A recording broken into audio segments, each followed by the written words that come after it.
And welcome to the podcast, guys, with Rob and Nando. We are here with a lovely guest this evening. Before we get to her, please make sure you follow us on YouTube by subscribing to the channel on YouTube.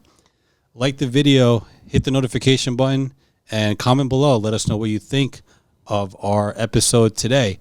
Follow us on Instagram, TikTok, and X. Instagram and TikTok, the podcast guys _, and X, the podcast guys 5. Also on Rumble, the podcast guys _. Now we would love to introduce our lovely guests. Welcome to the podcast guys, and glad to have you. Thank you guys for having me. My name is Liz. Yeah, absolutely. Tell us your name, age, occupation, highest level of education, and are you single or are you dating or relationship? My name is Liz. I'm 21 years old. I recently turned 21 back in July, so finally. I'm currently a certified personal trainer. Just got certified a couple weeks ago, so still fairly new in the game. I recently moved here from New York. I say recently, but it's been years, but I'm going to continue saying that anyway. So I am from New York, Queens. I am currently single at the moment. We'll get into that a little bit later. So We sure will. And what's your highest level of education? I am a student at New Jersey City University, but at the very moment, I did take a gap semester for the fall just to continue like in the certification with fitness training and stuff like that. I'm still getting my certificate in like nutrition, bodybuilding. I believe I'm doing also, what's it called? Oh, strength and conditioning.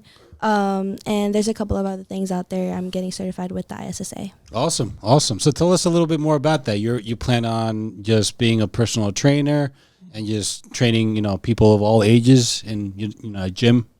Yeah, so pretty much what I'm mostly interested is like the bodybuilding world. So I do plan on competing sometime next year in the summer. Cool. We'll see.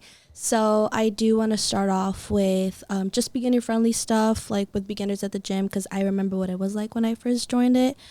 So I do want to help out with that. The long-term goal is definitely online coaching. So we'll see how that goes. It's a big process, sorry. So should I just say that all over? No, you're Okay. good. You're good. Keep on going. Yeah, so that's kind of the main goal. Right now I am working with a husband-wife business at Classic Fit. So I do have their clients and do one-on-one sessions with that. And I am trying to do some group sessions. So Awesome. That's a really cool field to be into. Me and Fran have been working out together for like the last 10 years. So props to you. That's really cool. Yeah, shout out to you. That's awesome. Keep it going. And, guys, reach out if you need any personal training. let me know. I'll put your program together. Yeah, Liz is in the house and ready to do that for you. So shout out to you. Awesome. Thank you. So why don't you start off with our first topic here? Yeah, so we love having female guests on because it gives us a chance to kind of like get a woman's point of view on certain things, right? Dating, relationships, marriage. So thank you for coming out today. My first question for you is, from your experience, where do you think guys are going wrong nowadays? Like, what frustrates you with men in general in dating? And like, what do you think men and women aren't seeing eye to eye on? So from personal experience, I feel like a lot of guys get a female's attention. Once they have it, they lose it. They could be putting in a lot of effort at the beginning, surprising you with flowers, the cute little gifts, the nice compliments and stuff like that. But as soon as a female is like very much attached to that, I feel like a lot of guys have in mind, okay, I got it wrapped around my finger. I'm good to go. I got it in the bag. But that's not the case. As quick as it is to get a female's attention, they're very quick to leave and walk away. So just the effort, I think. And like some people may not see eye to eye on a couple of things as far as that. I know in like past relationships and stuff like that, I walked away from something like that.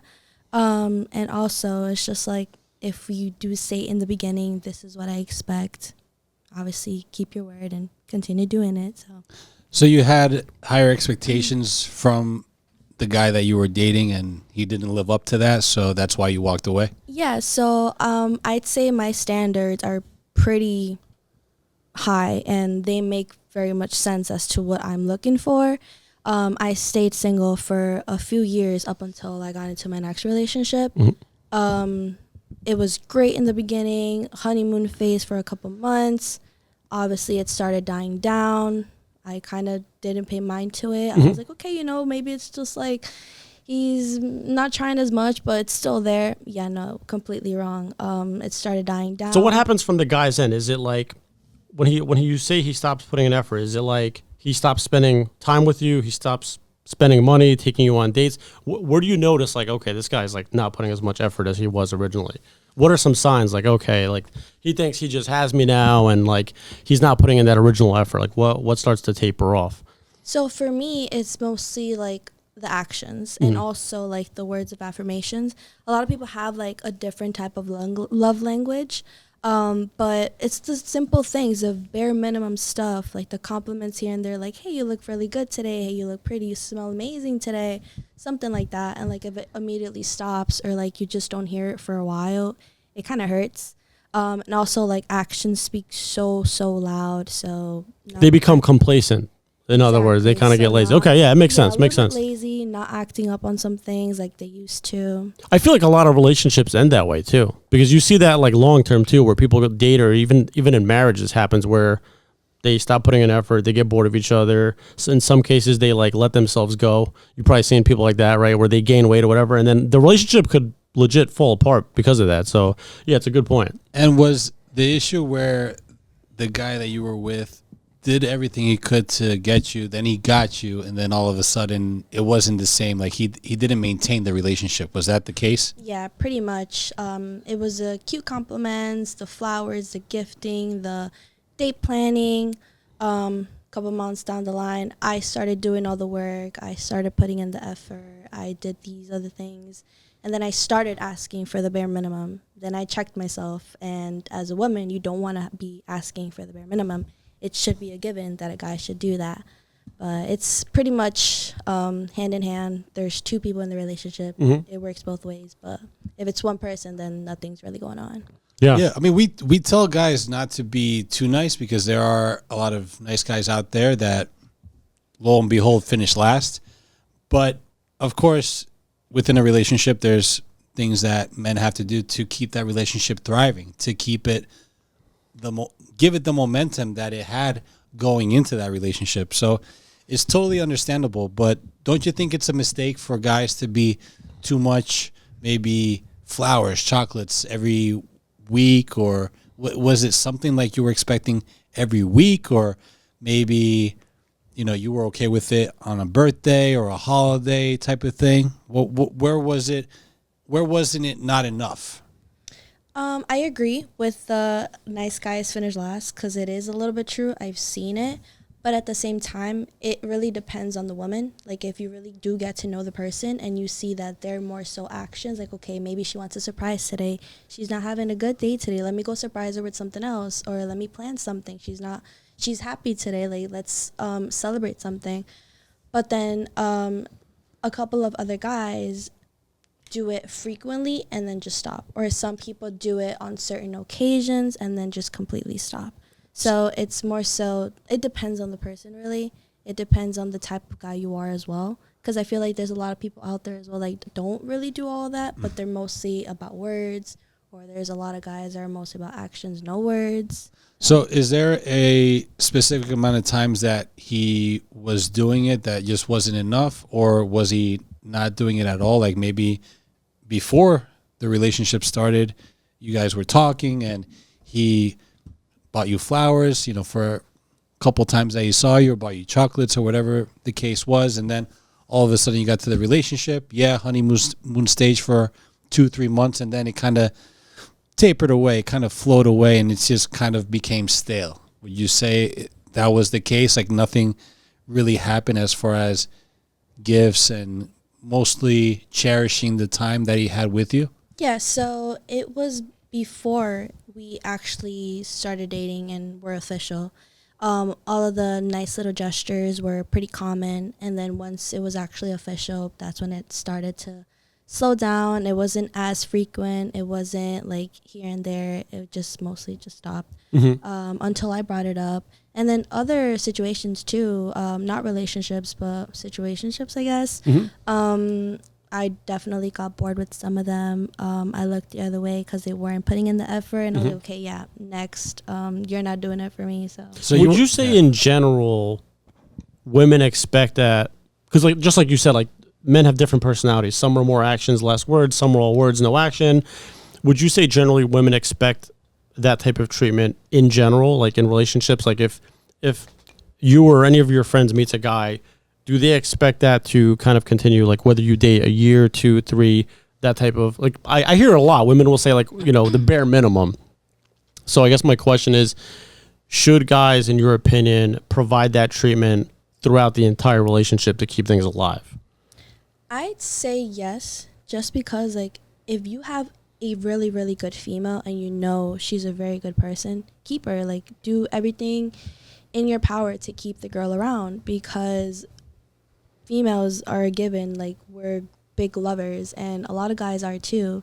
But yeah, definitely. I just lost my train of thought. No, because we were just talking about, like, you know, putting in effort long term to keep the relationship. And I agree with you. You know, I think one of the biggest challenges for both men and women is finding somebody you're attracted to, somebody you get along with, that you're compatible with. Like, it's not easy to just go and find that, right? So I think, yeah, I agree with you. I think when you find somebody that you're happy with, it is important to keep things alive, interesting, and continue that effort from both ends throughout the relationship. Because I've also experienced relationships where things just like a year or two into it get boring, and you start to lose interest, and then sometimes that's how arguments start, right? Because like something will piss you off about that person. So yeah, I think it's important to put effort into the relationship long term. Otherwise, things can die out, and you don't want to lose somebody that, you know, you have a solid relationship with. So effort's fine, effort's good, and it's important. Do you think maybe he thought I shouldn't overdo it? Because the thing is that we tell guys out there that if you overdo the effort, the flowers, the chocolates, you do all these things. First off, yeah, you are being a nice guy, and we know you agreed to that before. Guys, when they're too nice, it's a turnoff.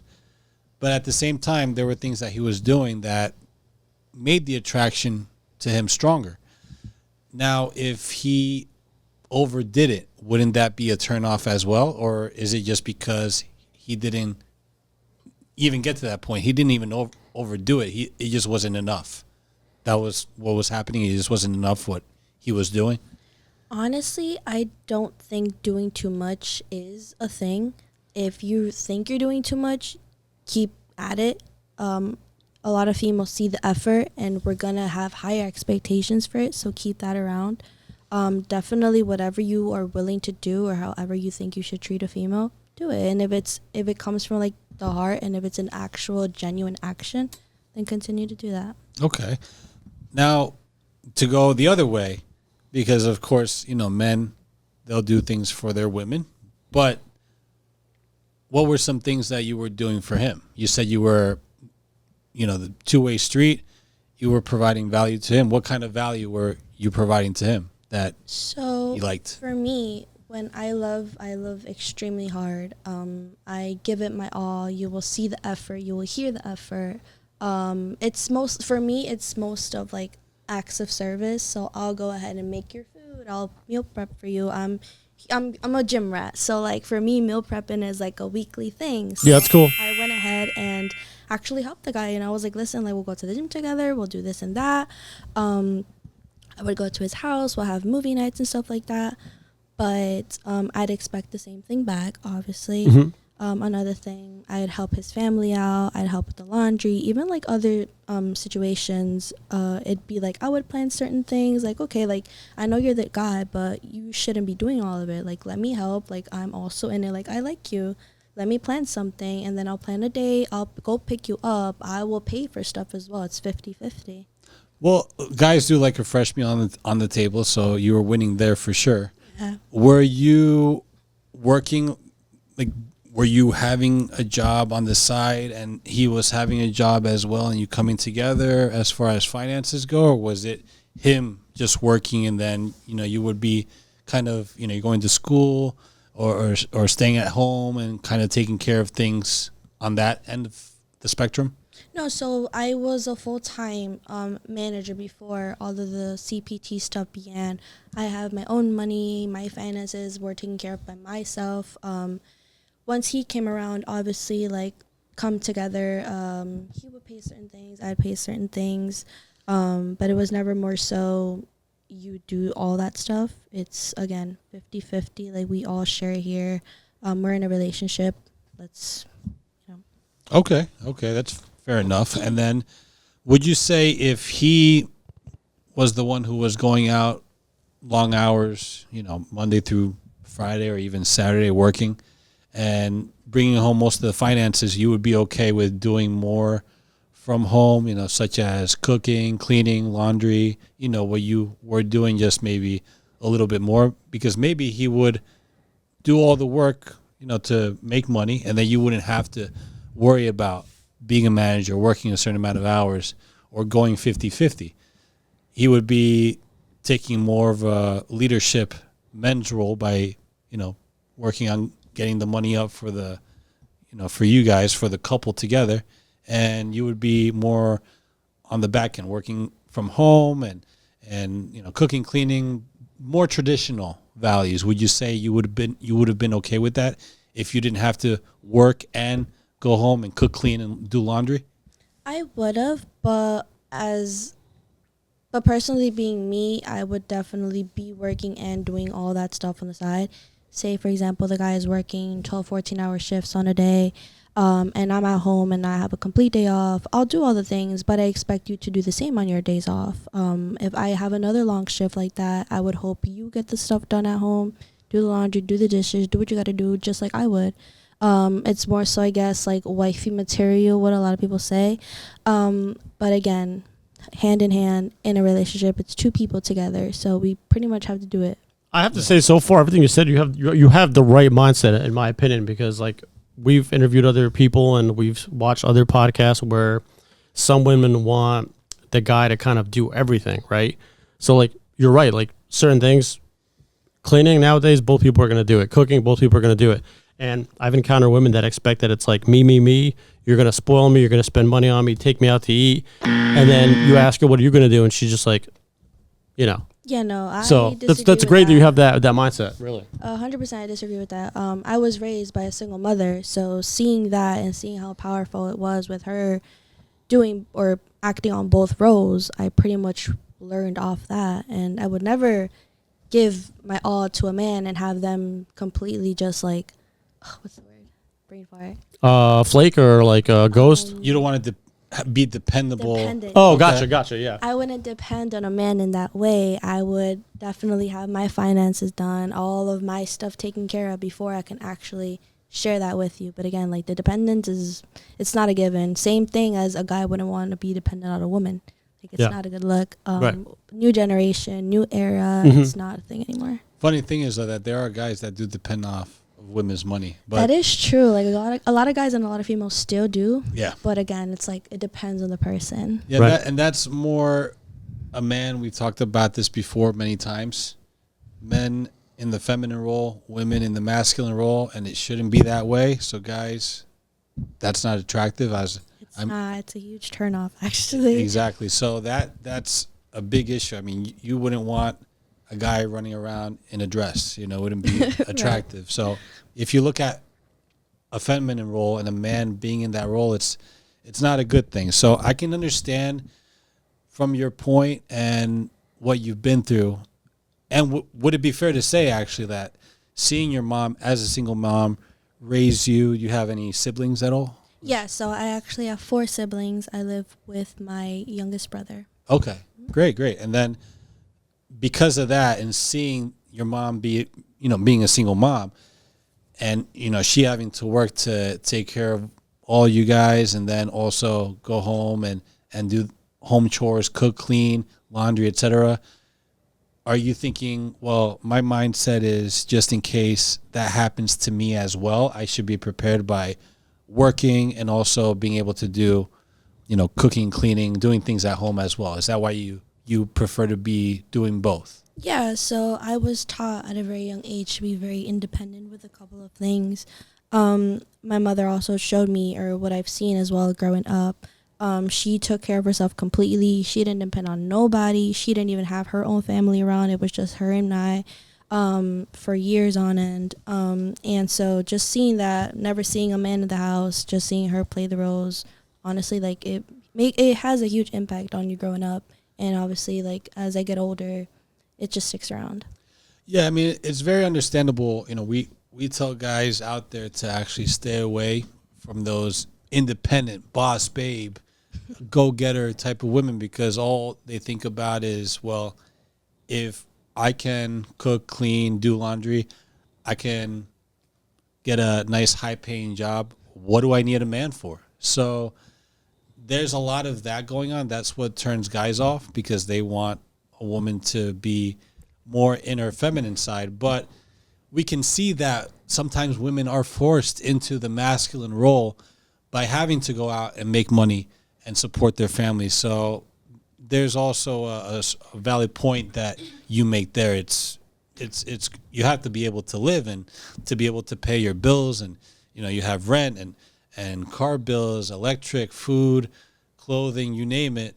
To be able to be a single mom and take care of those things, you have to be making money as well. So it's understandable being forced and watching your mom being forced in that position, that you have that mentality of working, and not just working because people just work and they get by, but working to be, you know, you're saying you want to be you're in the personal training business, and that's where you want to eventually thrive and take off. You know, some people are okay with the basic, you know, the basic 9 to 5 check. You know, maybe you'd be working at a gym or whatever the case is, a minimal job, and you're okay with making a decent salary than going home. But I can see why you'd want to make maybe 6 figures or go even higher than that. So you bring up a good point there.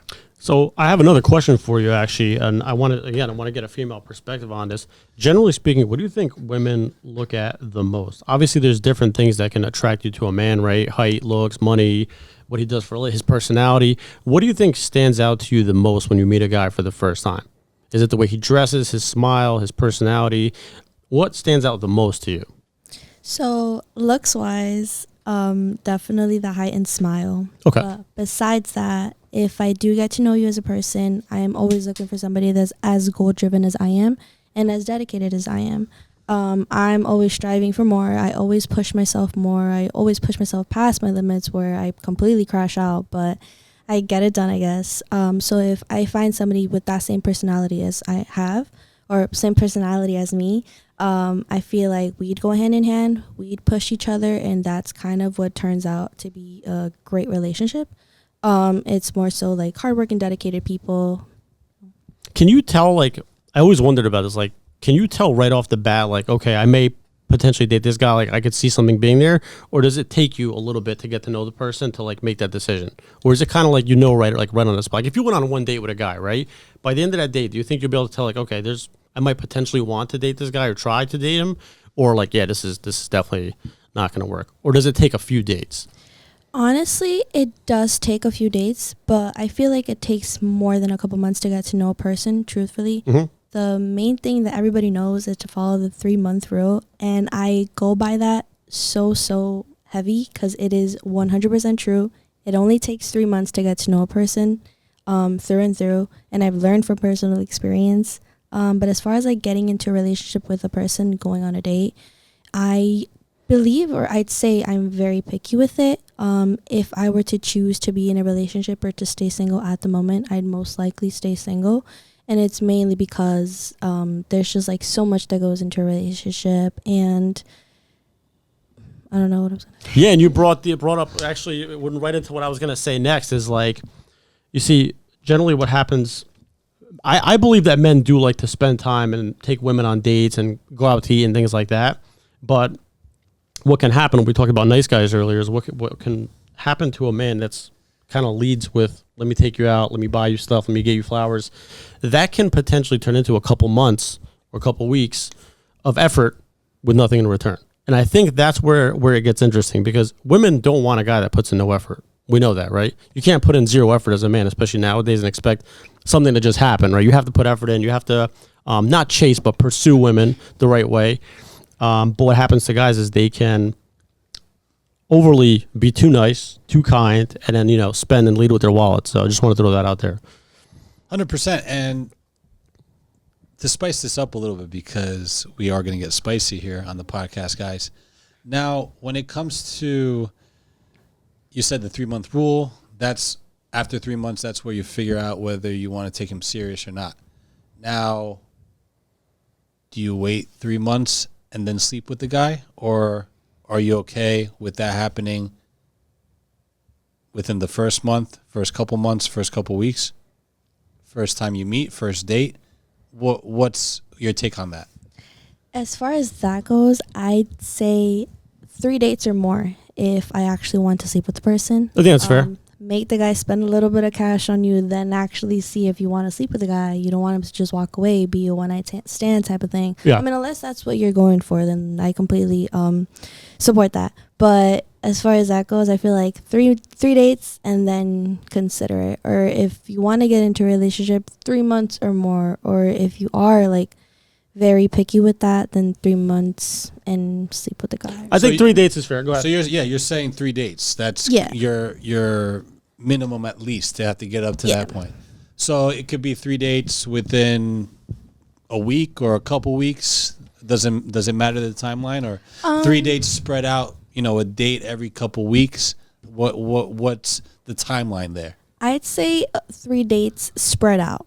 Not necessarily like every 2 weeks, or it could be every month or so, or like every other day, but at least give it a 3 week or a 4 week time gap for it to happen. Okay, so 3 dates within about 3 weeks to a month. Yeah, something like that. Now, you talked about money. You said some, guys have to spend some cash, which is understandable. Guys have to spend some money for a woman. Guys are the ones that lead, and they shouldn't be leading with their wallet, but men are the ones taking out women on dates, so men have to understand that they're going to pay for that. Now, how much would it cost for, say, a first dinner date for a man to take you out on?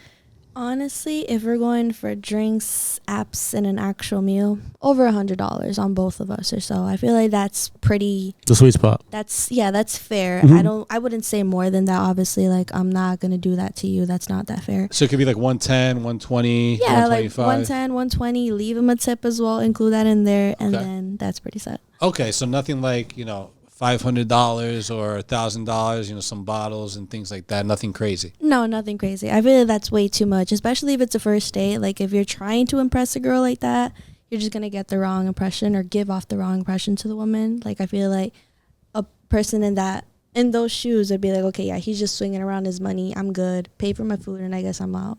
So. Okay. And would you be offended if a first date was Starbucks coffee? I wouldn't be offended. But if it were to be an actual sit-down date, something more than a coffee. If it was a casual, let's get coffee, sit down and chat date, then that's completely fine. So you see a guy more in terms of a friend when it's a coffee date or maybe an acquaintance or an associate, not as much dating material. You see someone as dating material if they take you out for dinner, drinks, things like that, maybe a movie, maybe an event. Yeah, a first date has to be at least a dinner, plan something else. I don't know, take me on a hike or let's go on a road trip somewhere not too far. But obviously plan something, make it that you anticipated it, like that you actually thought it through. Like, okay, I'm taking this girl here and here at this time. But if it was just like a casual thing, then I guess it'd start off as friends and lead up to something else. But well, that's where things get tricky because when men start off as friends, sometimes they never end up getting to that relationship point. They end up just staying friends. But women have them viewed as a friend. They view it where, well, she's my friend now, but maybe I can get her into a relationship.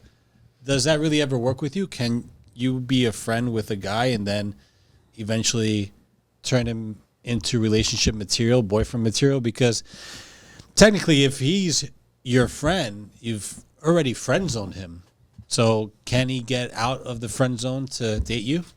They can get out of the friend zone. I feel like most relationships that start off as friends are the best relationships because you guys keep it completely platonic until the very end, and now you guys are happy and dating. If you're friends with a person even longer than actually getting into a relationship, I feel like you actually get to know the person on a deeper level, and then I guess you just fall for them and go, hey, I feel like we'd make a great couple. I started to like you or something like that. But going back to the casual date, if we have a great date or a great conversation, great chit chat during the coffee, and you plan something else, then that's something different. Okay. So it's like an anticipated date. Like, let's get coffee. Actually, are you free for dinner? You know? Okay. So leading a coffee date leading up to dinner eventually. Yeah. Okay. Would you say friend zoning from your experience happens like more often than not, or is it just like it happens sometimes? Like, I'm sure in your life you've had multiple guys that like showed interest or like try to buy you stuff or take you out, and you just like, we're not interested. Does it happen often? It does happen often, but I feel like, again, it'd be with the females' likes and dislikes. Like, if you find the person attractive, you will not friend zone them, or if you're generally not looking to entertain it, then you'll probably friend zone them again. It's really what it boils down to is like you're either attracted or you aren't, yeah, right? Like basically. So, yeah. That's why I think what Nanda was trying to get at earlier is that a lot of the times if you start off as friends, it's because she wasn't attracted to you to begin with. She might like you as a person and like spending time with you, and you may be an excellent person to spend time with. But I think unfortunately what happens to guys is like she may like you as a friend, but if there's no attraction initially, I don't believe that women become attracted later. That's why I asked that question earlier. I think women know pretty early on, like, do I see this guy sexually attractive or are we just friends?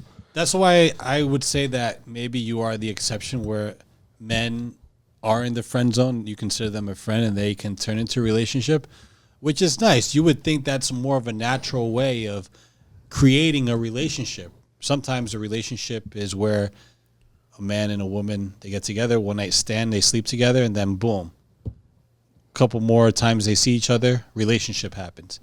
And when it goes from friends to talking to dating, relationship, very serious now, it's natural and it's great, but it just doesn't happen.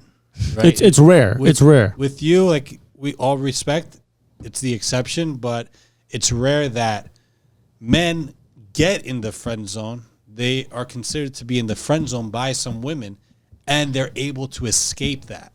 If it starts off platonic, it'll probably end platonic. Like if we're talking like, you know, that's right. I agree. Yeah, I feel like if somebody is also stuck in the friend zone for way too long, they'll start losing interest. Then the other person will start gaining interest. Interesting. Yeah. Okay. And then it's just like a whole back and forth thing. It's not going anywhere. Yeah. That's an interesting point because that will happen. Like sooner or later, the guy will just like give up, and then may stop hitting that person up altogether. And then that person is going to like, hey, well, where's the, you don't call me no more, you don't text me no more. Yeah. But to your point, most likely still nothing will happen. Was it more or less like, okay, he's not giving me attention? Because then again, women love attention. That's big. You know, that's why women. That's a given. That's a given. We agree on that. I mean, women are posting on Instagram. They're posting their selfies, their gym pictures. I'm sure, you know, by experience, you know that. You've seen it a lot, and they're doing all these things to gain attention. Maybe that guy is not giving her attention any further. Would you say you missed the attention, or would you say that when a guy likes you and then kind of starts giving up because he knows that he's been friend zoned and he doesn't want to waste his time, he goes in a different direction, do you gain interest in liking that person because he doesn't like you further, or is it because you're missing the attention that you're upset by that? I mean, some people post and are very like out there on their social platforms for attention, and it's probably more so for the females. Like when I post, it's for the girls. It's not more so for a male perspective or attention. But if I am trying to do that, and I think what you're trying to say is like playing hard to get, I feel like a lot of girls do like that, and a lot of guys, from what I've heard, like that as well. But again, it's a back and forth thing. You're not getting anywhere with it. Yeah, it's a gameplay. So it's I guess it's having their actual plan or actually planning on trying to get their attention in some other way. But again, it's the hard to get thing. Okay, so it's a mix of both, you would say, a Yeah. little bit. So you've liked the guy that he liked you and gave you that attention, but he's like, oh, I'm giving up. I'm just gonna start doing my own thing. Maybe start hitting the weights and improving himself, which we tell guys to do. You have to improve yourself to be able to get women to get attracted to you. But would you say that he's just, I guess, well, mix of both? So he took away the attention, but you also start liking him a bit. Would you say that that happens every time or once in a while? Once in a while. I feel like once the guy stops giving me the attention that they gave me before, then I'll look the other way. Because it's like, okay, you stopped trying. Never mind, I guess. You lost interest. But if it's a game in which you're giving me attention, you stop, talk to me, you stop for a while, then come back. And it's like, okay, like I can play your game too. Like I'll give you the attention. I'll disappear for a little bit, but I'll come back. You can come back as well. Right. Yeah, that does happen. I think once you catch on that the other person's playing games, you go into that mode and play it back. I have a question for you. Since you're into fitness and training, what's your opinion on men approaching women at the gym? Is it like okay to do? Does it depend, or is it just like don't even do it? Approaching, because I think this is a pretty popular topic in like the whole dating community, especially online and podcasts. Do you think men should approach women at the gym, or is it just creepy? It's not creepy if you don't do it in a creepy way. Now, there's a lot of ways you can go about it, but honestly, for me personally, I'm okay with it, but there are many ways you can butcher it. Say, for example, you compliment her on like her bottom half or like compliment her on something else. It's just weird. It can't be like a direct sexual comment. Yeah, it can't be sexual. It could be like, whoa, like you're lifting heavy right there. How much are you doing that? Something like that. Yeah. Like you can compliment that, or compliment the physique. Like if you seen me a while ago, like, hey, like I see you're putting in the work. Like congrats to you. Keep it up. Like that's okay. You exchange Instagrams. You keep yapping or whatever. But if you just go sexually and give a weird comment, then yeah, no. So maybe she needs like a spotter on the bench. Like, hey, do you need a spot? Can I help you out? And then that's a perfect way to go about it. And then maybe the next day you guys see each other like, oh, hey, and then a quick bye and hello. Next day again, you guys just start chatting, and then it's cool. So as long as you don't make like, I guess, a creepy comment or like hover around her or something like that. We had a male guest on a few episodes ago, and he said that he took a yoga class and started a conversation with a woman by simply saying like, thank you for helping me out because I had no idea what I was doing, so I followed your moves. And I thought that was pretty slick, and they ended up talking and meeting up afterwards. But yeah, I guess your point is you don't want to like make any comments about her body, right? Like, oh, you look good or something like that. So okay, that makes sense. Yeah. Oh, you gotta give him that hawk too and spit on that thing. you don't want to do that. Yeah. You don't want to be the guy going up and expecting a woman to say that to you, because at the gym, especially, not gonna happen. You're gonna be told to Because not for nothing, I think F it's off. Yeah, most likely. It's intimidating already to like approach a woman in a public setting, but I think a gym, it's like as a guy, like this is either going to go really good or really bad, and you don't want to get kicked out of your gym or embarrassed. So, Right. I guess it's something that you have to be subtle with. You can't do something stupid, like you said. Don't do too much. Just a simple comment, and that's it. Just keep it simple. Do you ever get hit on the gym at the gym, or? I have gotten hit on at the gym, or sometimes it's just like a simple compliment, or sometimes I would actually approach someone like if I need the help, but not in a creepy way, thankfully. But I have heard or I have seen it, but I've gotten secondhand embarrassment from it.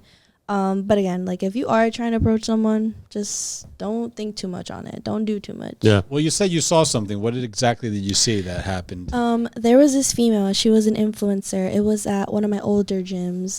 She had a great body, very pretty face. I actually went up to her and I was like, hey, like, you look amazing. Are you trying to compete? Like, I complimented her, and I love doing that to a lot of females because I know if I got a compliment like that, it just make my day so much better. Mm-hmm. But anyway, so I saw this guy go up to her, completely ripped guy, older guy. He was just making some weird comments, talking about the color of her leggings, or saying like, wow, like you squat very low. Like, I just got secondhand embarrassment for the guy, and I walked away. Did she just ignore him, or what happened? She completely ignored him. She looked him dead in the eye and walked away. And the guy just kept talking about like her body in general. That's terrible. So he was still there trying to get her attention, but she was just. Oh, it was not working at all. Like the guy had no riz whatsoever. That's horrible. The guy had no game, and that's the thing, guys. You have to have some game. You can't just go up to a woman and be like, "Oh, well, your ass is fat," or "You're You fucking can't say hot," and expect her to be like, "Well, let's go on a date." No, it does not work that way. So, of course, by your experience and you telling us that, it's good to know, because a lot of guys don't realize that they shouldn't be going up to women and saying dumb shit like that. Yeah. And now you said you've approached a guy. You went up to a guy at the gym. Maybe to talk or whatever, subtle, nothing date related. But would you ever consider going up to a guy and asking him out? Nowadays, there are few females that have been doing that, because dating is a struggle for both men and women. So would you ever consider going up to a man, or are you hard on a man has to come up to me and ask me out? At the gym, I wouldn't go up to a guy as far as that goes. Mostly probably just to like ask for a spot or something. But I used to be on the no, a guy needs to come up to me. You do the job. You're the guy here. But I stopped thinking that way. When I go out to a bar or something and I genuinely think the guy is attractive, I would definitely say something. I'll put the shyness away and be like, hey, like, let me shoot my shot. If it doesn't go through, that's cool. Like, at least I can say, like, hey, like, I went up to the guy, and we'll see how it goes from there. Yeah, I mean, I'll throw this out there to the ladies. Ladies, a lot of men like that you come up to them, because the thing is that there are some guys that they don't know the best way, just like that guy at the gym. They don't know the best way of how to talk to a woman. They go up to them, and they may get them in conversation, but they say the dumbest shit, just like you mentioned before, and it doesn't work. But if women are saying, okay, maybe at the gym or anywhere else, I like this guy. Maybe he looks good. Maybe he dressed well. Maybe he's 6 foot taller or higher. Maybe there's something good that she just, oh man, I'm on this guy and I wish he would come up to me. Don't you think that women are better off just going up to men every once in a while? Just be straight. Let him know that, hey, I think you're interesting, or there's something I like about you. Maybe it breaks the ice, because I would never expect women to like, how to put this, like, as long as you start the conversation, you're already signaling enough to the man that you may find him attractive, or you want to just talk to him, and it breaks the ice. So I think that's what you're getting at, is that generally women want men to go up to them. We know that, but I think in some cases, like, if you see, look, I saw this happen firsthand. I was at the beach. We were at this place. It's like an outdoor bar, and this girl that was there found the guy attractive. They made eye contact. The guy didn't come up to her. She kind of hovered around him to see if like he'll get the hint. She made eye contact with him a few times, and he still didn't go up to her. So finally, her friend was like, "Man, you like this guy? You wouldn't shut up about him for the past 30 minutes." So the friend went up to the guy and said, like, "Hey, my friend likes you. Come talk to her." So it's just an example that sometimes happens. So it's crazy, because the thing is that, just to harp on that point that I was making before, guys are afraid to go up to women because they don't want to be called creeps. They don't want to be rejected. There are guys that are afraid of rejection. And I'm not afraid to admit it. I'm man enough to admit it. Back then, yeah, there was a time where, in my 20s, I would be like, oh, I don't know if I should go up to her because she's going to say no. But if you never go up to her, the answer will always be no. However, there are some guys that they try. They're tired of rejection. They're tired of feeling that they're creeping her out. Maybe, one of those women are going to Me Too him. One of those things where guys don't want to put themselves in situations any further in. So to ladies out there, if you like a guy, just go up to him. Why not? Just say hello, say what's up, say something silly, and then he may get the hint right there. I mean, just for the fact that a woman's going up to the guy, it's a tell-all right there. It's automatically she has some sort of like or interest in you. So would you say that that's fair to say about for women to go up to a man if straight up she likes him? Yeah, shoot your shot. If it doesn't go through again, like you might get rejected, you might not. Just do it. Like if you're overly confident and okay, like you know what, this guy's not gonna come up to me anytime now, I might as well go for it, then do it.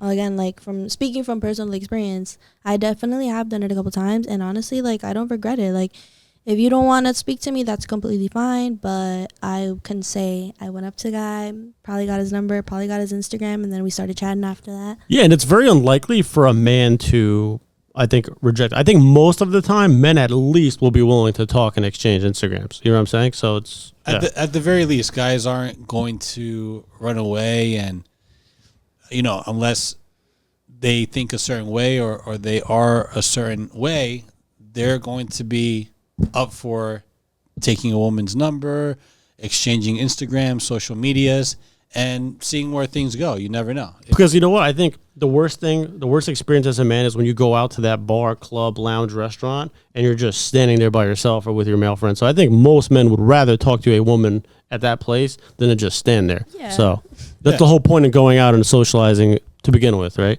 And it's those damn signals. Again, ladies, guys can't necessarily read your mind. Not every guy is on the same page with that. You have to be straight up.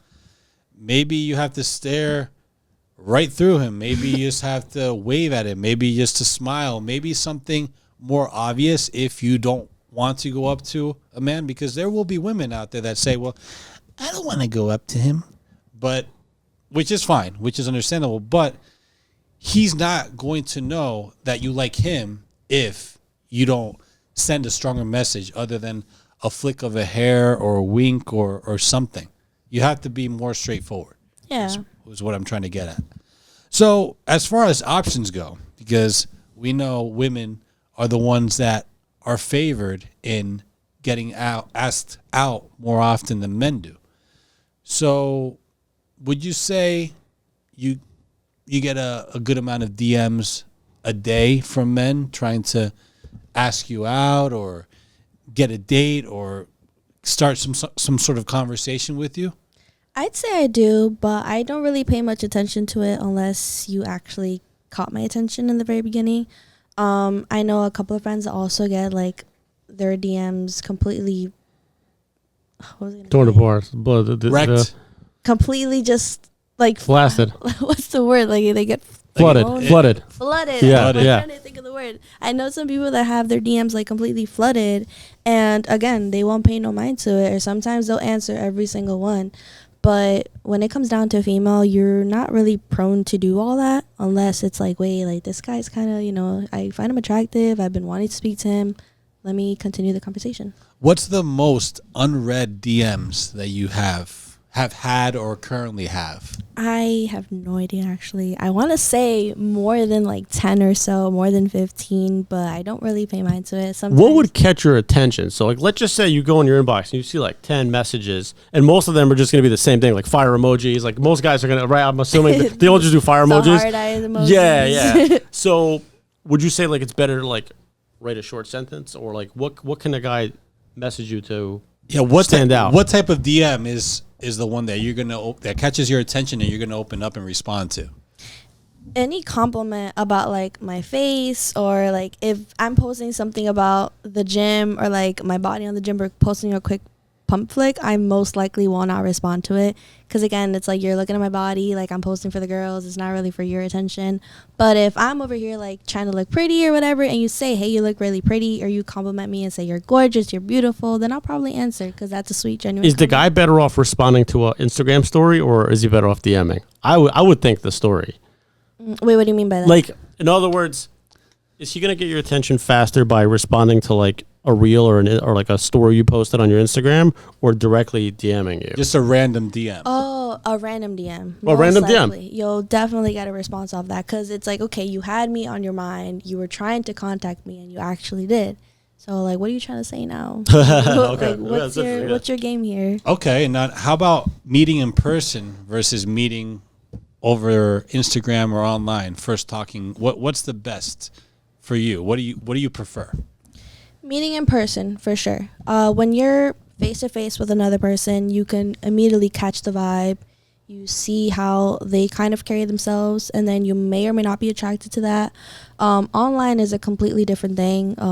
You don't show everything online, so you could be showing something different, and then in person you're just like a whole nutcase or something. 100%. I mean, yes, things can get lost in translation when DMs occur, even when text messages occur, because as we mentioned in one of our past podcasts, you don't know the intention and emotion behind the message coming your way. So I could see why meeting in person is better. It's natural is better, and it grows naturally. Yeah. Would you say that dating apps are too robotic, too fake compared to the natural meeting with someone? I say so. I feel like a lot of people that go on dating apps, it's more so for the fun of it. But I personally like a natural interaction. Like if you were to come up to me at the gym and we just have a conversation from there and start going out, that's cool. Or if you say something to me out in public, that's cool too.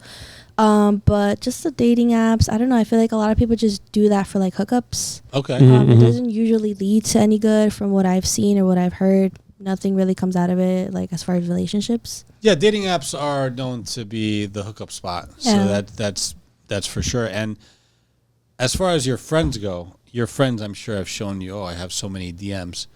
What's the most amount of DMs that a friend has shown you that she's gotten and that she hasn't read? More than 10. Some of my friends, we kind of like laugh about it because they never answer. But it's just like the types of responses that you can't even think of how to actually respond back to. So it's like they just leave it at that. Yeah. I'm actually surprised it's not more, maybe like 100 or 150, 200. I'm surprised. Recently, like about 10. Probably if you keep looking through, it might be even more. So I don't know. Okay, so you would have to look through further and see what's unread. For me, I have no idea. I honestly don't even know. So you don't really look through that much. You just they just sit there. If it comes up as if it comes up as a notification, then I'll see that it's a DM, and like I'll probably read it in my head and forget to answer back. The most cringe thing I've ever seen is like, and women will sometimes like expose these guys and like screenshot it, where like the guy will DM her, she won't write back. He'll write back 3 weeks later, 6 months later, and it's just like, hey there, hey. Yeah, it's so funny. Yeah, he's pretty much having a conversation with himself. Talking to a brick wall. Getting a conversation out of the girl. And again, I'll be a man and admit it. I've made that mistake before, but I'm not that dumb. She saw the message. She's not writing back. I'm not dumb enough to make that mistake any further. I'm sure there's a lot of guys that do that, and maybe they're like, oh, they really like this girl and they want to try as hard as possible to get her. But Instagram DMing is, for the most part, not the way to go. No, it's not. Okay. Now, as far as what you do on Instagram, as far as putting yourself out there, your personal trainer. Do you put yourself out there more for that attention around that, or do you like when guys give you the attention, they're into you for you, like they want to date you and all that? What's more? So when I'm typically posting a gym picture or something, now that I'm a CBT, it's mostly to go about that.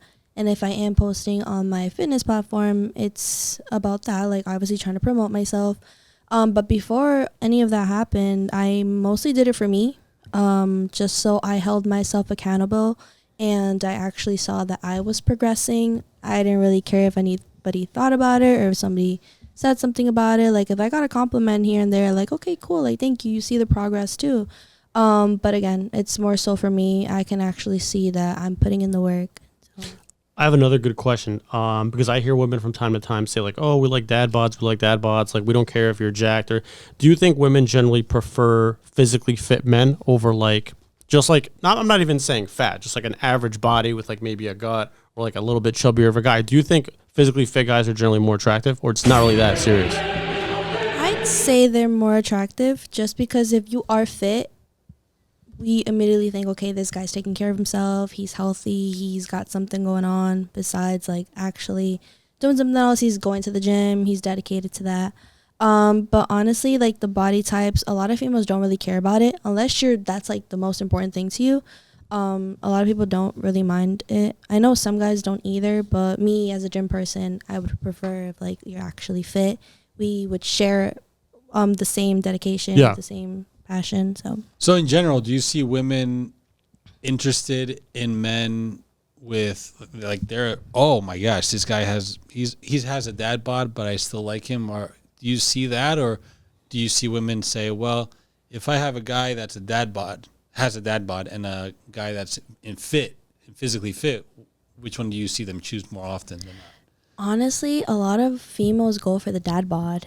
It's interesting. Yeah. I hear it a lot. Yeah. That's surprising. Now, is it because they have other qualities they like about that guy?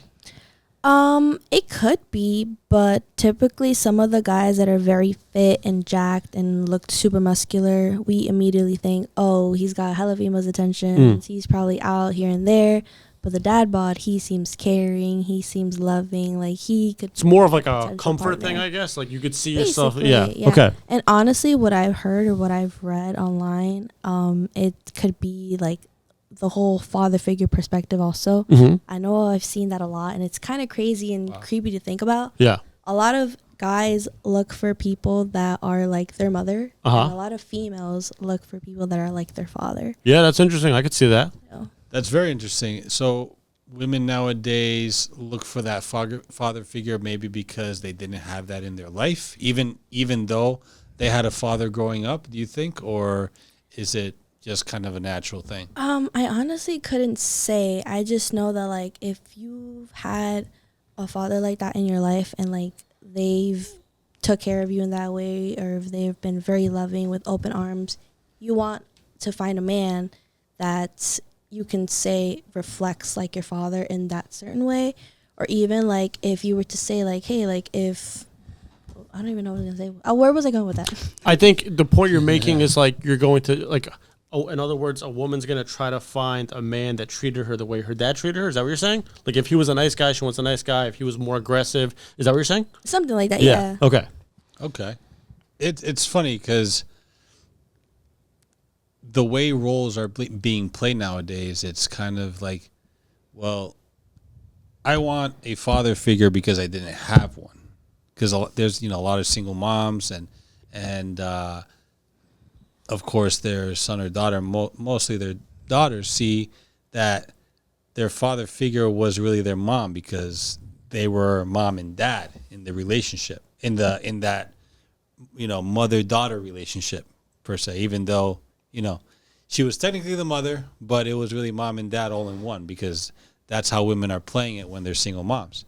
So I'm sure you're missing that feel as a woman, as a girl growing up into a young woman, into an adult woman, and they maybe look for that in a man. Would you say that's kind of the case, that you look for a father figure if you didn't really have a father in your life? I feel like that's where the term daddy issues come to play. Yeah.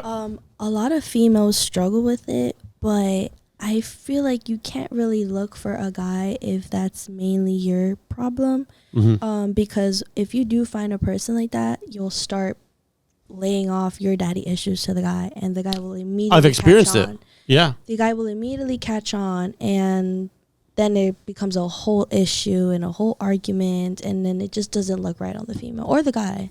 Yeah, we think it's a big problem when women have daddy issues. We tell guys, hey, that's something that you have to stay away from because it's just a big... You know who put it very well? We had a female guest on that did basically like life coaching and stuff, and she basically said that women that have problems like that, and the same could be true for men as well that have internal issues, you have to fix that first before you go out and date, because you're going to create a problem with everybody you date. If you have internal problems with yourself, you're going to let it out on people. That's the truth. And that's the problem with some women. They get such a great guy that comes into their life, and because they have all these daddy issues, all these personal issues going on in their life, they can't form and grow a fantastic relationship. They have a hard time growing a connection with people, I think. Or they start to grow a connection and they ruin it on purpose. Yeah. They sabotage it. Yeah, it's going well, and sometimes it's going too well, and they freak out. Yeah. They don't want that. I've experienced it. Yeah. Same here. Yeah. One main thing I always go off of, and I tell a lot of my friends, is before getting into a relationship, you cannot love someone else if you do not love yourself. That's where the inner security comes from. If you cannot truly say you're overly confident, or you're truly like, you love yourself, or you take care of yourself in that way, you cannot give that off to a different person, because again, like, all your inner issues, everything is going to reflect to the other person. It's all going to come out in a good way or a bad way. 10 times out of 10, it's always in a bad way. And then it just leads to complete disaster. 100%. Yeah. You have to be comfortable in your own shoes and with who you are. Yeah, I mean, the ladies have to find themselves first and really take care of themselves before they can give the attention to someone else and create that relationship with someone else, because if they don't, it tends not to work. And that's where the problems happen. And men, I would say, have to just focus on getting everything up to par, you know, when it comes to the gym, when it comes to dressing well, when it comes to taking care of their skin, when it comes to just all these standards that women have, because women have all these standards. And you mentioned before, standards are important. Now, what are your top 5 must-haves with guys as far as standards go? Again, so back to the goal-driven. So definitely have some long-term goals. Have a job. Have a passion. Definitely take care of yourself physically and mentally. And the 5th one being, obviously, have your finances straight. Okay. Because if you do, then that pretty much settles that you've got something going on for yourself. Yeah, and goals, job, I mean, that's pretty much financial related, right? There's a surface of, you know, making money that comes from having a job, being driven, having goals, taking care of yourself. You know, health is wealth. If you don't take care of yourself, you got nothing. Yeah. So that's all very important. And what are things that automatically turn you off? I would say that the top 5 things that turn you off from a guy that you observe. Maybe it could be a first date, could be a third date. Maybe you're deep into talking and you know, he's about to pop the relationship question, you know, would you want to be my girlfriend type of deal. But what are some things that top 5 things that prevent that from happening for you? So if we were to say, for example, on a date, in person, you're probably on your phone too much. That's a huge turn off. Not having a long conversation or actually being able to converse with the person, that's a turn off. What else? Long responses are a turn off, because if you wanted to speak to me in the beginning, you're not keeping up the conversation, then I'm looking the other way. I don't know what another turn off would be. Well, let me touch on the long responses. Long responses is, well, you guys texted each other good morning, and then maybe he checked in a little bit later in the morning, and then he didn't reach out to you till later in the evening? Or is it one of those, well, he texted me yesterday and he's likely going to text me in 3 days, or he texted me last week and I haven't heard from him? What's the limit? Yeah, so if we're talking back and forth, I expect like a quick or frequent response. Don't text me one day and then text me the next week like, hey, what's up? Keep it consistent. See what you're doing. Like, I actually have a conversation with me. Get to know me. Do you feel like a man can get to know you really well just texting back and forth a lot? Or do you prefer him to say, hey, let's get together, let's meet up, let's go somewhere? It could be, you know, an ice cream date, or it could be a movie, or it could be a walk in the park, something that's not too over the top, where you guys, you know, you've had the dinner dates, you've gone on the hiking trips, you've gone out and done clubbing and bars and things like that, but something low key, at least to keep it going, versus just texting. Do you think that's better? It could be a little bit of both. If we're texting, you can definitely ask me questions if I'm open to them.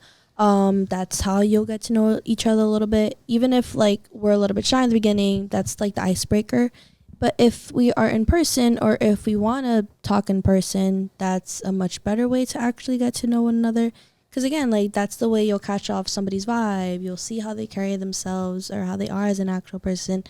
But yeah, it'd be a little bit of both. Okay. So. And as far as relationships go, what's been your longest relationship? A year and a half. Okay. That's the longest like actual relationship I've had. Is that one of your many relationships, or is it just It's one of my 2 relationships that I would consider were pretty serious. okay? Okay. And what ended up happening, if you don't mind sharing that long relationship? What ended up, a year, and you said about a year and a half, year and a half.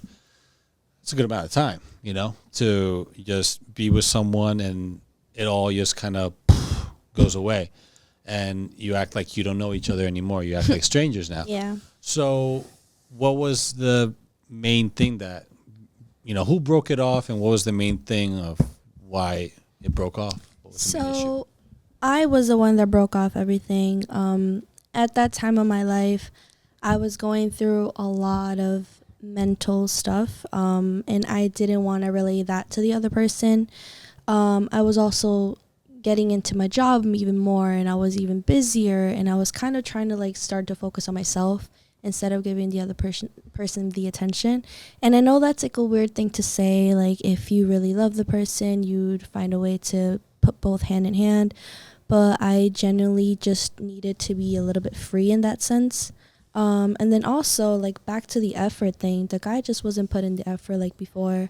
So I started mentally checking out, and I had to like finally come to the conclusion like, okay, yeah, like I need to end this. Like it's not going to work anymore. Like I need to end it off and then just let it be.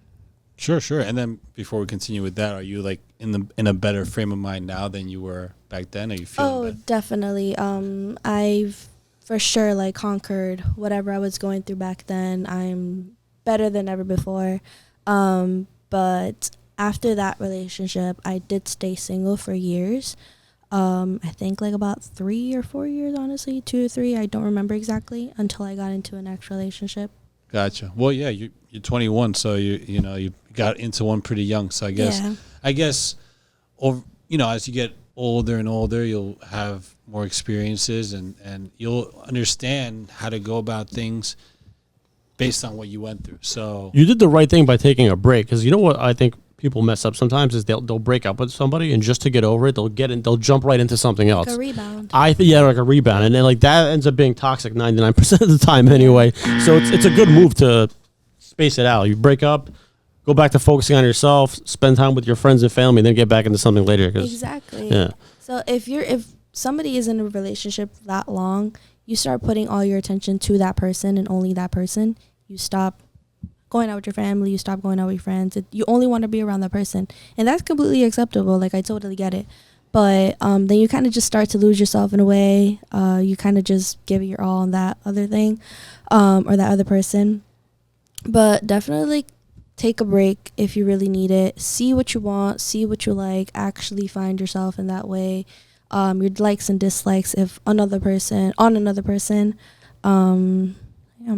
yeah, it's good that you pulled back. You took some time for yourself to work on some things and really focus on first having that right frame of mind, because sometimes there are folks that shouldn't, both men and women, shouldn't continue a relationship if things around in their life aren't going the way they should.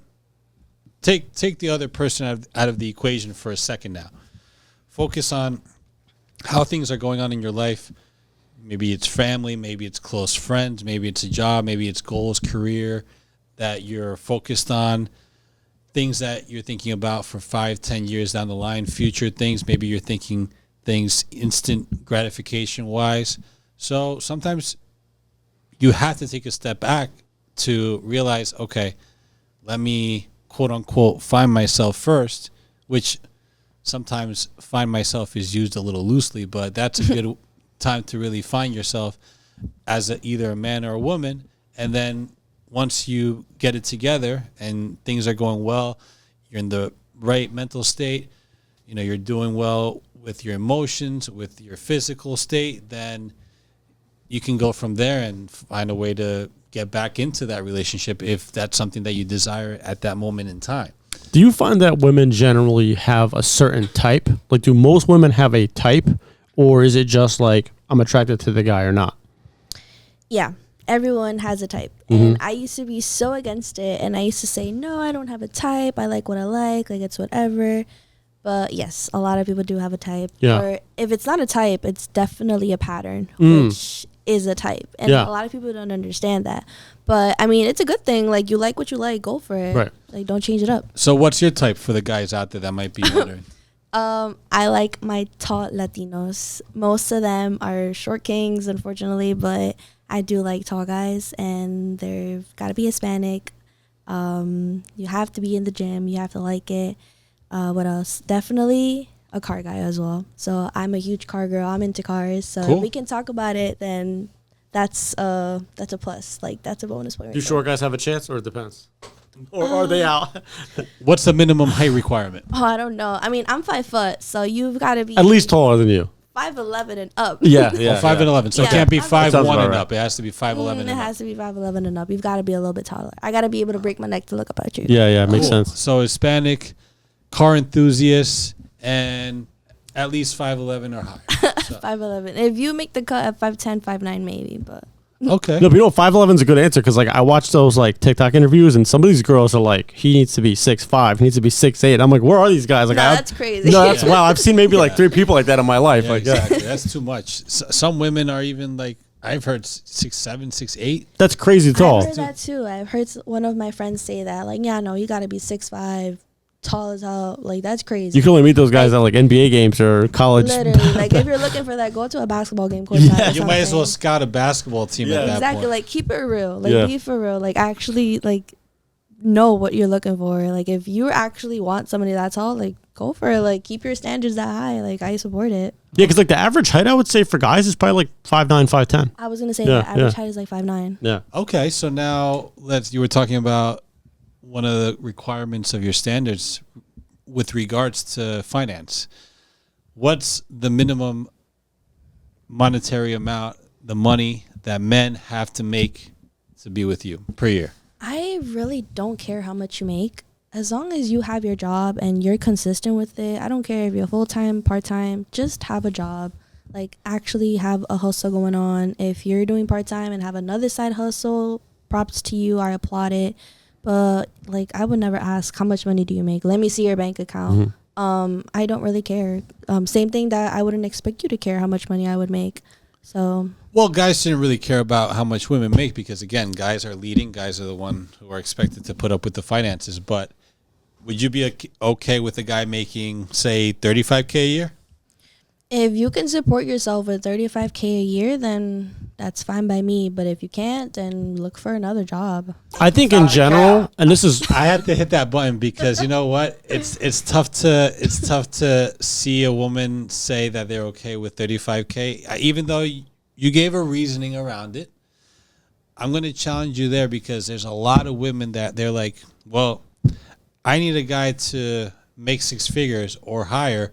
Sometimes not even that. Sometimes women are like 70, 80K a year. So I get it. You're maybe the exception compared to all those other ladies out there, which is great.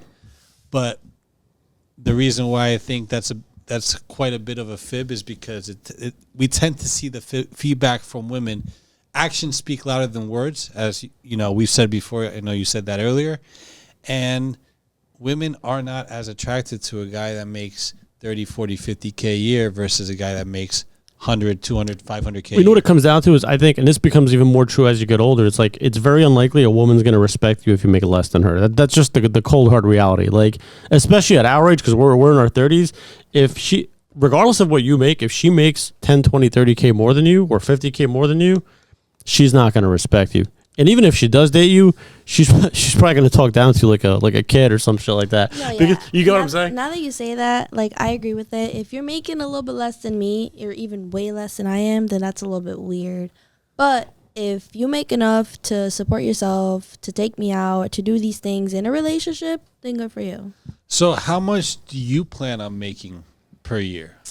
With At a minimum. Honestly, the goal is obviously 6-7 figures. Like, that's long-term goal. Wow, Like, 7 figures. Like, That's I big. like my money. I need to support my materialistic likes. But right now, since I'm fairly young, honestly, 87 to 90K, or maybe even less than that, 60 to 90 would be the goal.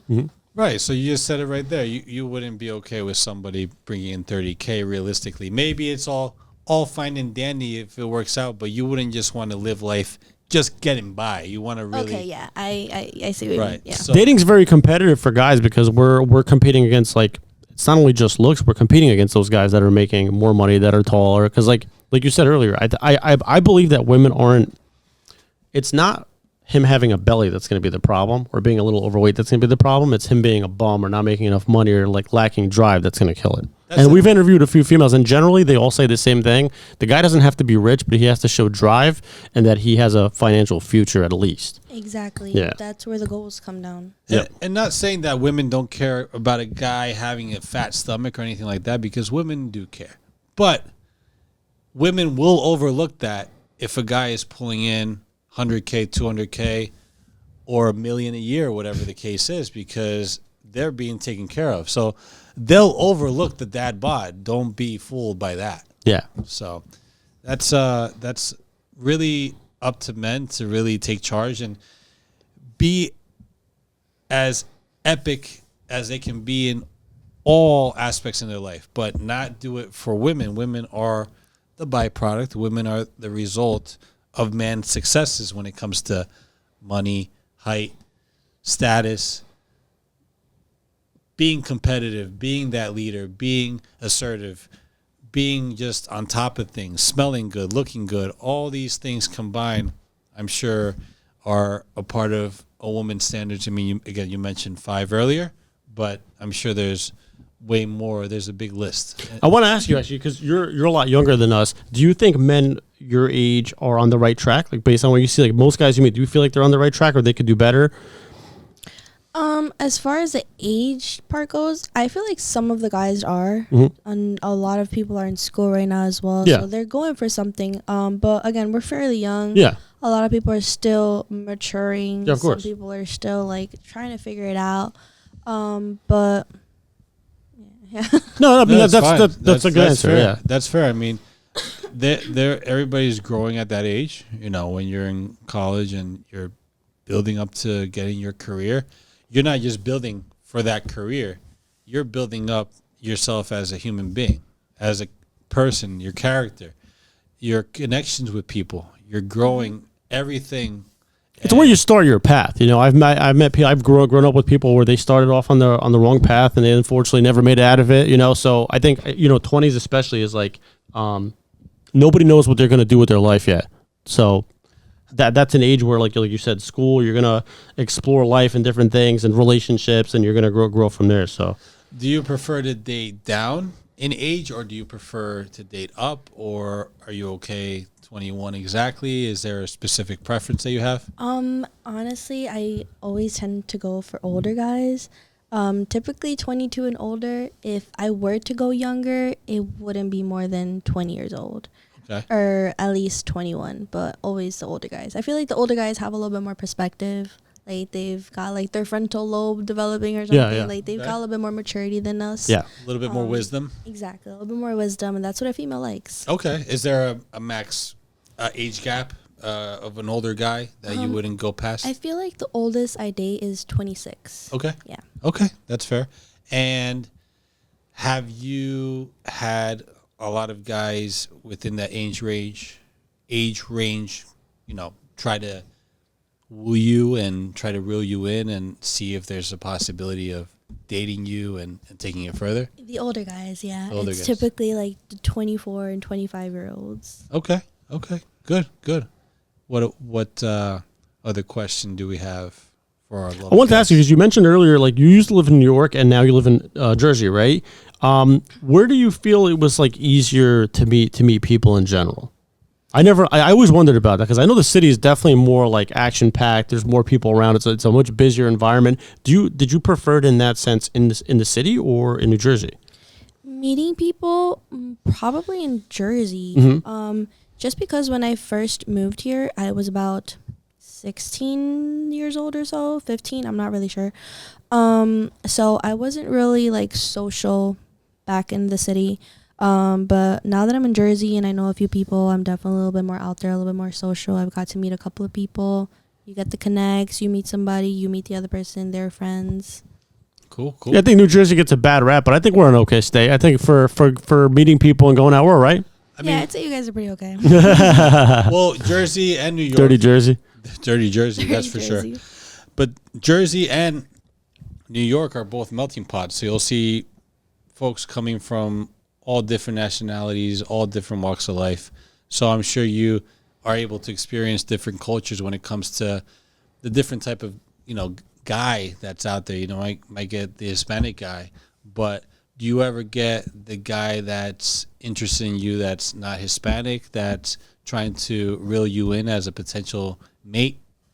I've had a couple of non-Hispanic encounters, but typically it's always the Latinos. The Latinos are the main. The main focus. Okay, good. Yeah, usually women have a type. I noticed the same pattern. Like women have a type of guy they like, and they sometimes will go outside of it, but generally you're gonna stick with what you like. Yeah. I see that too. It's pretty rare to go outside of your type. Right. Now, for a successful relationship, in your view, do you think that men have to bring more to the table than women, or women have to be the ones bringing more to the table, or is it kind of even throughout? Honestly, I feel like the guy needs to bring more to the table. Just because a female cannot love a man more than he loves her. Like, that's where I believe disaster starts to happen. If a female is more infatuated with a guy, we're more so prone to be more genuine in that, like, lovey-dovey connection, more action, and genuinely just like showing more love. But if the guy is not as in love or even more in love with the female, I feel like it just clashes. Like, from other experiences, it definitely like makes more sense if the man has to be more into her. You're saying, like, yeah. Okay. Again, like, the man cannot be less infatuated or less interested than the female. Well, I would actually say a little differently. I would say they have to be into each other equally, or the woman has to be into him a little bit more than he is into her. And the reason why is because guys that are interested in a particular woman naturally are going to really be interested in her no matter what. So if he's too interested, too invested into it, and she's not as invested, then that's going to lead to likely a failure of a relationship, because he's going to be too into her and her not as much into him. So it's going to be where, well, he's doing too much. It's overkill. And now I'm bored, or I'm not interested. So I believe that women should be more into the guy to be able to have a truly successful relationship. Although if it's even, that they both like each other almost exactly the same, I think it works really well. What I've seen in the past, and I like your take on this, sometimes a woman will be in a relationship with a guy that's providing and being the good boyfriend, and when she cheats, it's usually with a guy that's doing less for her or isn't really a good person altogether. That sometimes happens, and I know that's going to vary. That's not everyone, but why do you think that sometimes happens? Where a girl will cheat on a guy, and it's not necessarily because that guy is nicer to her, treats her better, is her a better boyfriend. Sometimes women will cheat with the toxic type. Why do you think that happens? From what I've seen, if a female cheats on a guy, it's probably because they're not getting what they need from the relationship now. If a female cheats on a guy, it's because they're out there looking for something else, because there could potentially be better. But I don't know. It really just depends on the situation. Like, a lot of people that have cheated on others, it was a mistake, or it was an accident, or it was honestly on purpose. So yeah. So if you have two guys standing in front of you right now, one guy's the nice guy, the other one's the bad boy, which one would you prefer? Which one would you feel more of a likeness for? it sucks to say, but the bad boy, a lot of girls like the bad boy. I don't know, like, we like a little bit of drama. We like a little bit of, a little bit of action there. You know what I think it is? I think the bad boy has the masculine traits. If you really think about it, the bad boy type technically is more rugged, kind of badass, breaks rules. You know what I'm saying? Yeah. I think when you're a nice guy, it falls into the feminine side, and you lack those traits that women look for in a guy. I think that's what it comes down to. Yeah, because I feel think like- most women will agree with you. They're gonna go for the bad boy. I think it's mostly just because like it keeps you on your toes. Mm. Like a little bit of toxic, kind of like it, but not really. like don't be too crazy either. Like too much toxicity is not healthy. It has to be a healthy toxic, It has just to be keep like the a playful toxic. yeah, at yeah, I least. guess. So a little spontaneous, a little surprise, Yes, a little spontaneous. and a little kind of twist in a bad boy, but a good way. Do you Yeah. think arguments are good for the relationship or bad for? I think they're, as long as they're not physical arguments. I think you have to argue sometimes. I think they're healthy. Yeah.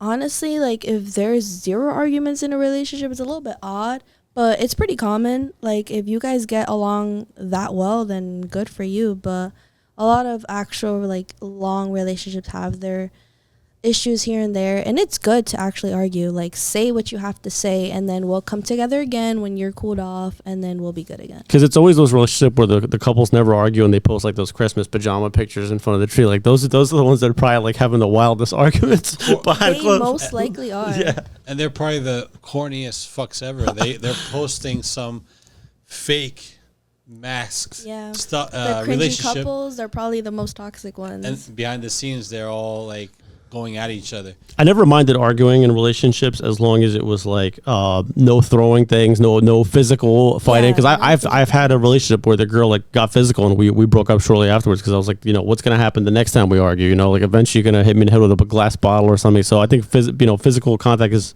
a no go. And Yeah, this is for a man and a woman too. Yeah. Whenever a relationship is getting to a point that it gets any kind of physical, that moment right then and there, Cut it that off. relationship is dead in the water. yeah, there's no scenario or case where it's acceptable. Because you don't know, maybe it's a playful punch, but that could lead to something even worse, something more violent. If it's one thing after another, it could lead into something worse. So that's something that it's completely unacceptable, no tolerance for that, and an automatic breakup for either side. This is not a man doing it to a woman or a woman doing it to a man. It's if either male does it to female, female does it to male, that person will break up with the other. Yeah, Plain I and agree simple. with that. As soon as it starts becoming physical, it's immediately dead. Mm-hmm. I had a friend that was in is probably still in an extremely toxic relationship. It's gotten physical, it's gotten vocal, but they're still in it. Like they probably cheated on each other multiple times and got back together. Like it's not healthy No. for you or the person. Like it's a shit show. It really is. And that's really bad because, again, it could lead to something worse. They may be punching each other, having an argument, punching each other, and then the next thing you know, they're holding up a weapon or something. Exactly. And that's something that cannot ever happen. It should never get to the point where you have to be physical with the person. As soon as it starts happening, you have to walk away. Because Yeah, if you 100%. keep letting it happen, then you're simply stuck. And you probably won't be able to let go. Like, it's just a whole thing. And I've seen it, like, firsthand, too. It's not a healthy thing. Exactly. Especially for, like, I don't know. Just the physical part of it is just insane to me. Yeah. Again, there are domestic violence issues going through the roof here in this country. There's so many problems that it shouldn't be happening. Very preventable. There's really no reason for it. And it's just people, because of those arguments, of course, every relationship is going to have its arguments, its little fights or whatever, or maybe some major fights. But once it gets to a certain point that it gets physical, it should be no more on either side. And I've said it before, you have to avoid the domestic violence situation because, it could be really bad. It could be bad, and nobody should be getting hurt within a relationship. You get into a relationship with someone to feel good, to have something that good going on in your life that you can share with someone, not to get physical and harm each other. Yeah. That's the worst thing that can happen. And what I was going to say is that, which I did kind of lose my train of thought.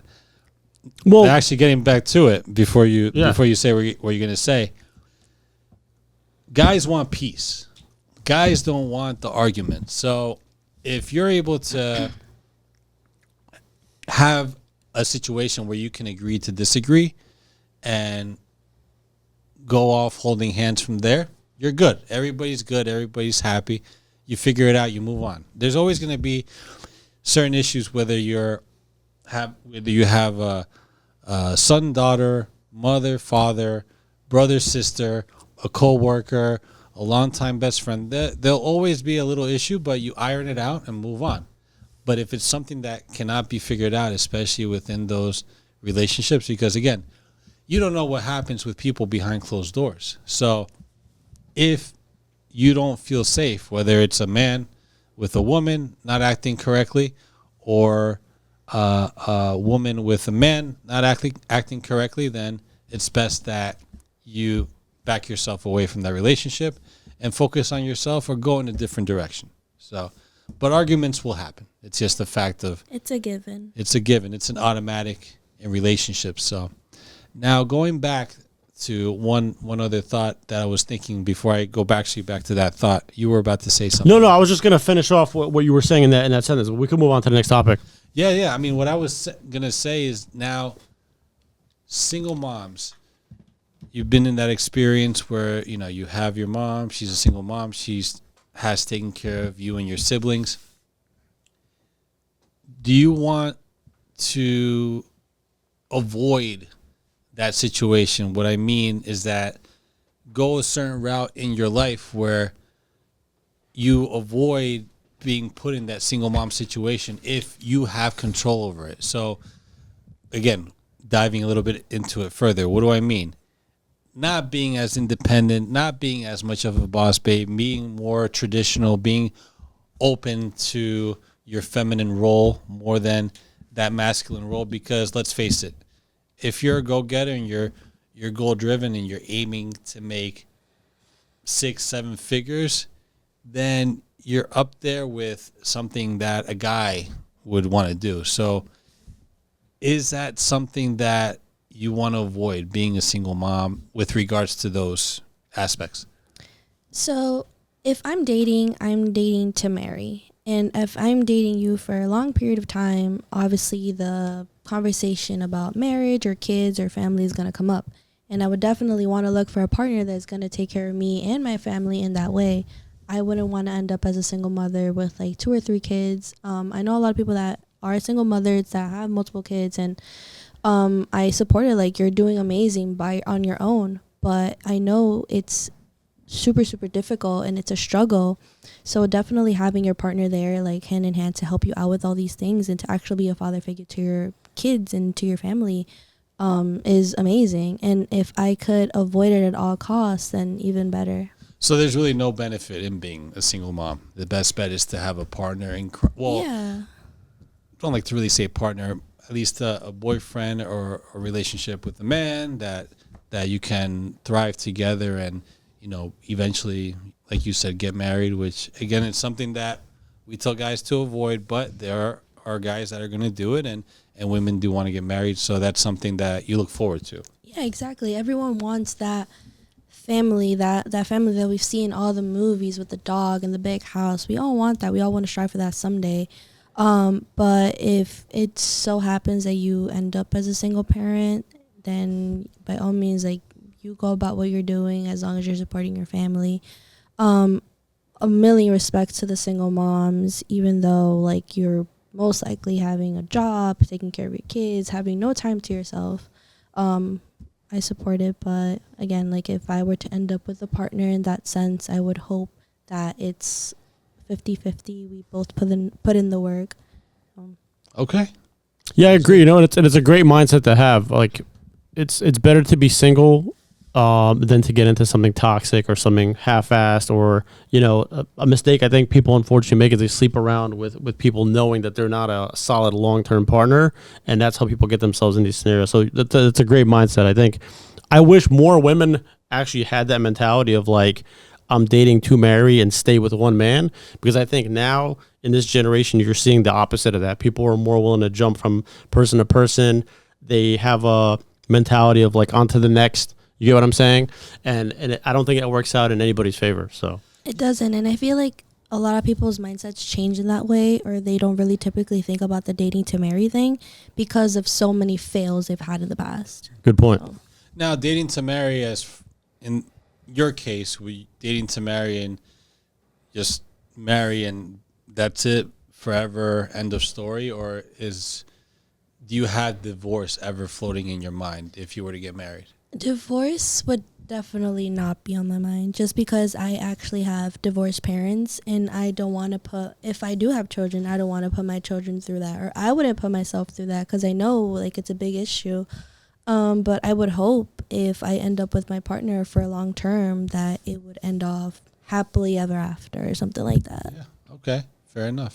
So, but I think we've talked about a lot today. Any last questions? Yeah, we went a little over hour and a half today. I think we covered a lot of great topics. It was nice getting like a perspective from you, because number one, we get a female perspective on how women view dating and relationships, what they find attractive. You're also from a different era than us, so you get to teach us something and tell us something that we didn't necessarily, because we're both in our 30s. You're 22, 21. Yeah, so it's cool to hear your perspective on everything. I don't have anything else to really close out with. Yeah, I mean, what I wanted to say is just on that last point that there's more or less in the Hispanic culture, the Latin culture, that it tends to be where man and a woman get into a relationship, they get married, and then it's a married for not to eventually get divorced, which is well known in the American culture. Divorce rates are high, 50 to 60%, maybe more at this point, and 80% of them are more initiated by women. So that's something that in that type of culture, it would be nice for all cultures to be, well, let's get married and happily ever after, and no divorce in mind. But it just seems that with so many options nowadays and so many things happening that, well, if I can't deal with this, I don't want to be a part of it. And that's where mostly women think to themselves, okay, I want to get out of this and go off and be single or be with someone else. And that's the problem with American Western cultures. Once it becomes the norm, once it becomes acceptable for people to get divorced left and right, that's a problem. And you guys are right. I see that the Latin community does it right, because it's like taboo to get divorced left and right. They get married, they have multiple kids, they have large families, and I think that's what's slowly failing in the U.S. You're not seeing it as much. Right. And some people may jump on me and say, well, you shouldn't be speaking on this. You have no right to say that. Well, but it's true. I am also part of the Latin community. I have Hispanic parents, so I understand that type of culture, and having that mentality. You get into a relationship, boyfriend, girlfriend, one girl, you eventually get married, and so on. So, but so on where the marriage is everlasting. It keeps on going on and on. It's not where you have divorce in mind. So exactly, if you go into it with that mentality, you're gonna do well, because you're gonna make it work no matter what. But now people will just let it go to shit. Exactly. And they're okay with it. So if marriage worked in that regard, where people went about it, that in the way Hispanic and Latin people go about it, where it's married to be married forever and not make a change, then I could see men being more okay with getting married and not being scared to propose and put a ring on her finger. But it's difficult nowadays, because it's just these divorce rates and this insecurity about, well, is the relationship going to last long, or is it going to be cut short? And there's not being any benefit to men. It's just a whole waste of time, and guys are turning away from it. So if things were to ever change and go in that way, which unfortunately I don't think they will, then it would work out much more. But we have to see what the future holds on that. So, and how about for yourself? Any last thoughts? Or What do you think of the podcast? Did you enjoy your time with us? Yeah, definitely. We got into a couple of topics. We got to yap about a couple things. I think we said quite a lot, actually. Yeah, we got deep down on a couple of topics. I feel like some people are going to agree with some of them. So Yeah. we'll see. Good. I'm glad you brought your perspective on. And Thank you for having me. Yeah, well, thank you for coming by, and we would love to have you. If you want to come by for another episode and bring a friend or two, we're definitely down for any time. So Yeah, 100%. happy to have you, and glad you came out tonight. And again, the opportunities out there for any ladies. Just DM our Instagram where we have our assistant Mike, who will respond to you and be in touch with you for any ladies that want to come on. Of course, we've already had ladies on the podcast, Liz tonight, and so far everybody's said nothing but good things. So come on and join in, and if you have something to say, we'll challenge it. We may agree with it, we may disagree with it, but at least we can all get an understanding and help people out as well. So I think that's very important. So did you have any socials or websites that you want to put out there? you want to plug in again? if Yeah. You guys want to follow my fitness account? It's Lift with Liz with the Y. You need some one-on-one sessions, let me know. There's also a business out there for the gym rats called Uptown Gains. There's a couple of things dropping November 14th if you guys want to check it out. Get some gym gear. But yeah. Cool. Awesome. Shout out to you, Liz. So thanks for coming on. And again, guys, make sure you subscribe to the channel. You liked the video. I'm sure you did. So subscribe to the channel, like the video, hit the notification button, share the video. Maybe somebody that wants to watch what you just saw. Share it with them. And follow us on Instagram, TikTok, and Rumble, the Podcast Guys _. Again, subscribe to the channel on YouTube and follow us on X, the Podcast Guys 5. We will see you next time. Peace.